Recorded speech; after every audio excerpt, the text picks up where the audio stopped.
I told you. What did I tell you? Didn't I tell you? 'Cause I told you. And when did I tell you? A long time ago. And what did I say will happen when I told you? Exactly what just happened. I'm back. I'm back again, and I am here telling you about the films that I have watched in the month of October that I have hated that I watched, that I regret watching, that I regret turning on, that I even regretting to tell you that I regret the regretful of it. That didn't make any sense. But, you know, there are some movies that are kind of bad, but they're so bad they end up being good to watch. These aren't those bad good movies to watch. The Cult of Chucky. Not a big fan of Chucky like most people. When it comes to like, you know, like Jason or like Mike Myers or Freddy and all those people, I'm like, okay, how many times can you kill them and they still end up being alive? They've killed Mike Myers. How many times they cut his arm off, cut his foot off, cut his leg off? Seed of Chucky was good. Bride of Chucky. I mean, when I say good, coming from me because I don't really care for the films too much, they were okay. They were decent to watch. I didn't hate them, but this one was so bad. From the graphics to the storyline to the camera to everything was just trash. The Arrival. Now, let me say this. Okay, I saw the movie Passengers, and when I first saw Passengers, didn't like it. I went into the movie thinking it was going to be something else, and it wasn't. So when I rewatched it again for the second time, I was like, oh, okay, you know, this is actually a pretty good movie. It's not that bad. Well, honey, I watched it once, and I watched it twice. I was waiting for the Arrival to arrive, and I canceled my Uber both times because nothing arrived to my house. I'm not exactly sure what they were. It's like you're sitting there the whole time, you're waiting for the climax to happen, you're waiting for the cum shot, and nothing happens. I mean, Lawrence Fishburne was it. Wait, it's not Lawrence Fishburne. Who's the other black guy? Won't die. Forrest Whitaker, Amy Adams. Well, you can't say those two names like they mean anything anymore because they haven't done anything good as of lately. Arrival and alien movies are definitely my favorite type of movies because you don't know if aliens are real or not. Aliens actually scare me more than like a demon or a ghost. So you're sitting there for the whole 3 hours, it felt like, waiting for the whatever to arrive. It arose. It was there. And then you're just waiting to see if they're going to leave. What is your ETA? Okay, you're here. Am I getting in the car? Are you going to take me to my destination? Do you want a tip? Do you know how to get there? And even when you go on there, I went in there with the mindset of like thinking for the second time, okay, it's not going to be an action-packed thriller type of suspense type film. It's just going to be like a chill Golden Girl. You sit there and you think, oh wait, okay, here we go. No, oh wait, oh here we go. It's about to happen now. Brick it, it's about to get. And then next thing you know, the credits come on, and you're just sitting there like, what did I just watch? Did I really just waste this time? YouTube jumped on the wagon, y'all. They got on the train. They said, you know what, we want to do some original streaming content on movies and TV shows too. So Nick Cannon decided, you know what, who will hire me to act since my acting is pretty bad? Let's call YouTube. So he called YouTube and they said, oh, Nick Cannon? Let's get Nick Cannon in here and do a film. Let's have him direct and star in it. Can't even tell you what the movie is about. Because my best friend and I, she actually forced me to watch it. I was not interested in it. The movie starts and Busta Rhymes is in it. He's not rapping, but he has a Jamaican accent. Asshole! Are you throwing stuff at me? I didn't force you to watch nothing. I didn't force you to watch it. Whoopi Goldberg is in it. A whole bunch of people, I don't even know. He ended up traveling to wherever he was at, and his name is Tarzan. He's a gangster, and then he goes from like being a gangster to like being the king of the dance hall. And to be honest with you, he wasn't even dancing to be the king of the movie had no plot. It like ends up going from like, he comes over here and meets Busta Rhymes. They're eating the grill, they're eating Jamaican beef patties, and then he's supposed to be pop locking and dropping it, and then it's so. Come to find out, it's a biopic of some other guy named Tarzan.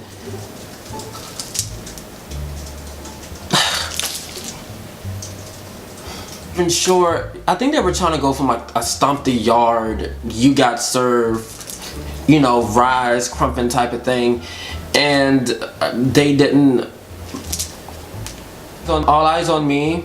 My eyes were asleep. Like, I'm sorry. I'm.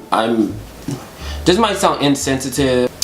We already know enough about Tupac and Biggie Smalls to know that they are iconic, and we know that they were murdered or assassinated in the car. Then there's Suge Knight, then there's Snoop, then there's Death, then there's Diddy. We know, okay? I think we should stop with the Biggie and Tupac films. I mean, I'm just saying, I mean, how many other times can you retell the story? I saw Notorious for the first time, like, earlier this year.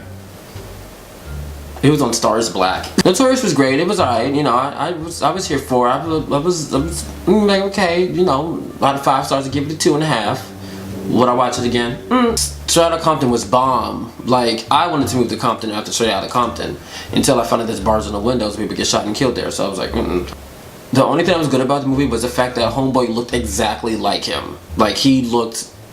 I didn't even finish watching the movie. Once I saw them bring out the iPad.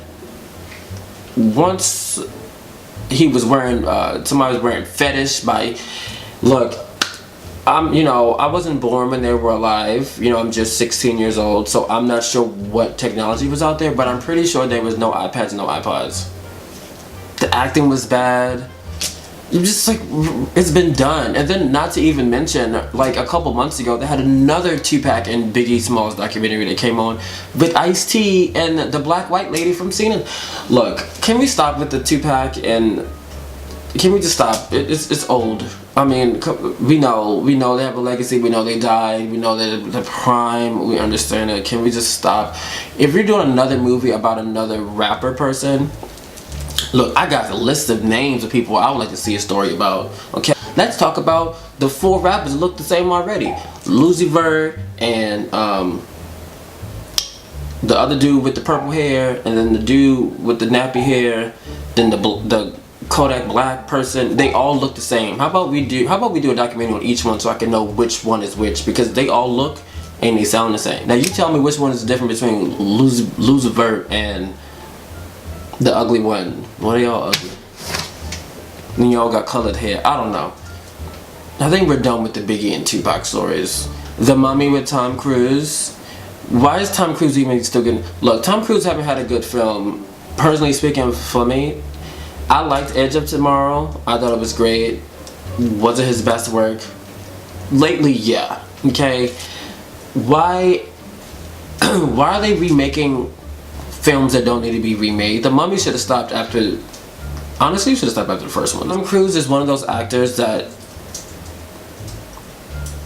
Tom Cruise has become one of those actors for me that, like Nicolas Cage. It's like a Tom Cruise for me now. Like, used to be so bomb, used to be so great, and then something happened. Maybe it was after, you know, Katie Holmes. Do so many films a year and nobody goes to see them. Why are they still making movies? They're not bankable. They're not bankable anymore. Like, before, Tom Cruise used to be, oh, it's Tom Cruise, is gonna be a bomb movie, can't wait to see it. Now it's like, Tom Cruise? I think I'm just tired of seeing white people in Egypt. I'm sorry, if we're gonna talk about Egypt and Egyptians and Africa and all that type of stuff, first of all, can we just be very clear that the Egyptians and Nefertiti and King Tut and stuff were black? I'm sorry, they weren't white. First of all, let's get that very clear already. And third of all, can we just stop putting Tom Cruise in movies, because he's Rough Night. Now, Rough Night, I remember seeing the previews for it, and I saw the previews for it. I believe it was the same. I think it was the same time Girls Trip was coming out.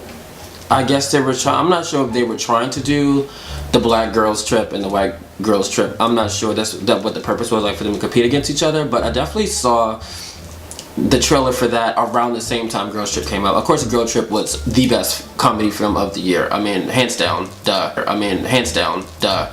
So Rough Night, I was like, oh, okay, this looks pretty funny because that girl's in it. Nope. It was exactly what I thought it was going to be. It was horrible.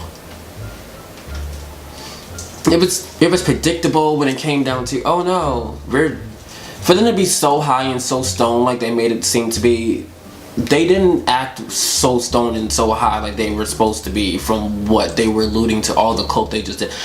I don't do drugs knowingly, but I mean, I've seen Intervention, I've seen A&E. You kind of know how somebody's gonna act when they do like 34 lines of coke. Look at Lindsay Lohan, like, but they were acting logical. How many? 50 Shades Darker. My room could not get dark enough because I was really trying to go to sleep while the movie was on. I'm sorry. The first 50 Shades was bad, and this one was even worse. I don't know what they're doing. First of all, Tristan Gray, or whatever his name is, ain't sexy. Like, I read the book. I lied. I didn't read the book, okay? I read the book through Autobook. Somebody read the Autobook, read me the book. I was expecting, oh, this sexy guy that's like, get on your knees. Oh, Earth. Nope. He's a skinny dude, looks like he works at American Eagle.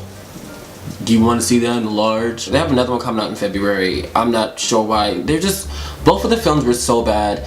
Maybe it was the casting. Maybe they should have got a better actor and a better actress to play the people. Something's wrong because for the books, I mean, a lot of books that turn into movies, people always say the books are great or better than the film, but the film still has some type of merit over top of the book. Like, you know, oh, okay, it was better, but it was still a great movie.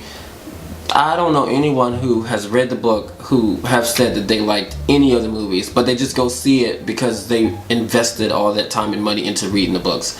Where's all the sex? Where's the kinkiness? And can we start seeing some penis? They always show women's boobs. I don't want to see no more boobs. I don't want to see no more boobs. I don't want to see no more women's, but men have bodies too. Why are we always showing the women's bodies? Can we show the men's bodies too, please? I'm not saying I need to see it for the movie to be great, but I'm just tired of seeing titties all over the place. Okay, let's show the meat. Okay, let's show how big, little big. I want to see. You show these little big saggy tits, perky titties. You know, the big areola titties with the big nipples around it, like the orangutan boobs that hang down here. You put over your shoulder. We see all that. Let's start seeing some penis. Show me some dick. Now the next movie might come as a shocker. I don't want to say that I hated it, but it's definitely something that I had very high expectations for when I heard about the film. Before you start throwing tomatoes at me, I'll just tell you why I'm disappointed in the movie. It starts off amazed. I mean, I'm liking it, I'm here for it, I'm enjoying it, I'm eating my snack with it, I'm here. Then when it got to the Rihanna part, I'm like, oh, that was great. We saw his vulnerability. We saw him sad. We were ready. I was here for it. I was like, oh wow, he's showing passion. He's like showing, you know, feelings, emotions. I'm here. Take me there. Then right after the Rihanna thing, it kind of felt like they were trying to rush to get to the end. To show him. I'm not sure if this is going to make any sense. This probably doesn't make sense. It just felt like they were trying to rush it to show him at a better life now. And I put the quotes in there because I'm not sure, but maybe I'm speaking too fast because I don't know when the film was edited and done. Was that before the white girl said that he put a gun to her? Was this before? You know, he hit the photographer in the club. Was it before the last other 9 things that happened? I'm not sure, but it just felt like they were trying to rush to.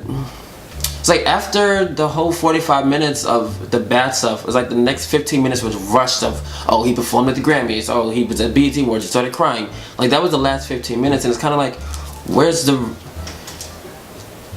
Okay, it's kind of like you were so hungry that, you know, you took your pot pie out the microwave, and you know the microwave was like, bon appetit. But it was still frozen.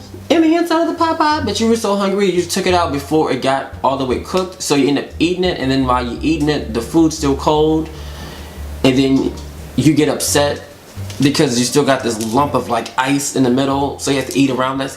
This is what it kind of felt like. Kind of like they were trying to rush the ending of it, or rush to get something. I mean, we know he's talented. We know that he's allegedly has come out of the things. Not where I saw the interview he was doing at the Breakfast Club. I don't think it completed his story. I'm not saying that it needs to be more negative things in it. Not at all. But when it got to the Rihanna thing and then the ending, like that 15 minutes or 20 minutes that they had, they just rushed all this. Oh look, he just donated $10 to welfare. Oh look, he just gave someone a shirt. It's like they just rushed 10 minutes worth of, you know, slideshows and his daughter being, you know, purchased. His daughter being birthed, and just rushed 15 minutes worth of happiness into that little segment. Then they ended the film, and it's like, how you go through 45 minutes of you actually telling this guy's story? Even when he was a child, they told his story, his upbringing, and they did things like that. And then the last 20 is just like, zoop, zoop, zoop, zoop, zoop, zoop.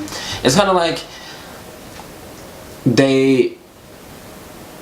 Lady Gaga has a documentary on Netflix as well, and Netflix original, and it is bomb. It's bomb. They let you in her life, but for some reason, I think with the Chris Brown thing, maybe they had like, okay, they said they have like an hour and a 30-minute time slot for this movie.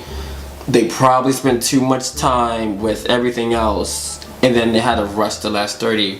Whereas Lady Gaga's thing, they said, okay, we have an hour 30 minutes for the film. We're going to do everything correctly and segment everything so everything ties in together and conclusive, so you have a good body of work. That's the difference between the two. They told the story from this point all the way until her Super Bowl performance, so you get the completeness of it. You got the yin and the yang. Whereas Chris Brown, they didn't segment it out the right way to make the 130. It's not the worst film I saw this month. That was definitely given to Arrival. But like Arrival, I was also waiting for Chris Brown to arrive. I still would not watch Arrival over Chris Brown. But